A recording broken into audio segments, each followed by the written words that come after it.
ایک طرف T20 world cup جاری ہے، دوسری طرف رمضان بھی ہے، اور رمضان میں پشاور کے گلیوں میں اسٹریٹ کرکٹ کے ٹورنامنٹس جو ہے یہ ایک معمول ہے۔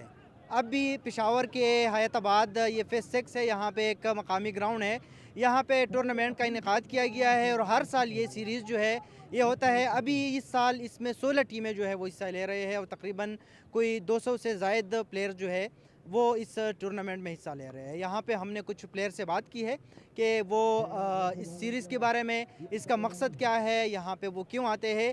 8,000 انٹری ہے اس میں، اور ہونی بھی چاہیے کیونکہ رات کو ٹورنامنٹ آرگنائز کرنا بہت مشکل ہوتا ہے، کیونکہ بال گم ہو جاتے ہیں اور اس طرح لائٹنگ کا سسٹم بہت مشکل ہوتا ہے، تو یہ انٹری بھی میرے خیال میں بہت سی اچھی ہے۔ باہر کے حالات بہت زیادہ خراب ہو چکے ہیں، سنیچنگ بہت زیادہ ہوتی ہے، اس طرح کی گیدرنگز جو ہوتی ہے ٹورنامنٹس میں، یہ کراؤڈز بیٹھتے ہیں، تو ان میں سے یہ خدشات بہت زیادہ کم ہوتے ہیں، بلکہ نہ کے برابر ہوتے ہیں۔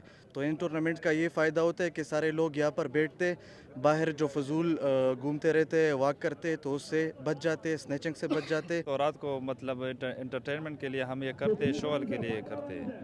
پرائز تو ہم نے 50,000 ونر کے لیے رکھا ہے اور لوزر کے لیے 10,000 رکھا ہے۔ پلیئر جو ہے ہر ٹیم میں 11 پلیئر کھیل سکتے ہیں۔ میرے خیال سے پاکستان کی اسپن جو بالنگ اٹیک ہے وہ بہت مضبوط ہے، عثمان طارق ہے، شاداب خان ہے، ابرار ہے، تو آئی تھنک پاکستان کی بالنگ اچھی ہے، انشاءاللہ جیتے گا پاکستان۔ امید تو وہ ہمارے بہت ہے پاکستان کی ٹیم سے، اسپیشلی شہزادہ فرحان سے جو ہمارے گاؤں کا بھی ہے، اس سے بھی سب سے زیادہ امید ہے ہمارے لیے، اور بھی سب اچھے پلیئر پاکستان میں انشاءاللہ کم بیک کرے گا۔ بابر اعظم کی جگہ کے فخر زمان کو ان کرے، وہ بہت اچھا بیٹسمین ہے، ایکٹیو بیٹسمین ہے، اس سے امیدیں بہت زیادہ ہوتے ہیں لوگوں کے، اور ہم انشاءاللہ فخر زمان کو پلینگ 11 میں دیکھنا چاہتے ہیں۔